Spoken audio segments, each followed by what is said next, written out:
Greetings, friends, and welcome to 3D Prop Wednesday. Today, we are revisiting an old friend with a small upgrade.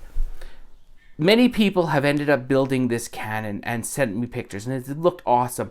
But one thing I've noticed is a lot of people have been swapping out the styrofoam base for an actual wood base, which is understandable, especially if you're using it in a more, impacty type scenario.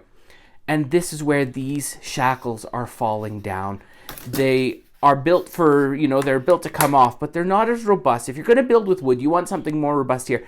And I've seen some people use actual metal hardware.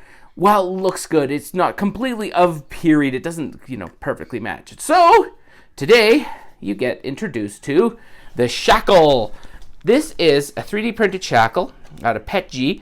And these are neodymium magnets that allow it to clip on. It's very similar to how that one worked, to make it all lock up. Up here, you will see that there's a pass-through for a screw, so you can attach it, and then you just cover it with the included little bolt covers.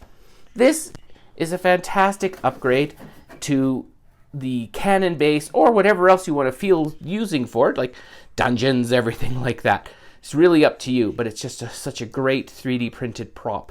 Anyways, you can find it for sale on samhain.ca, and I hope you find uses for this if you end up printing it.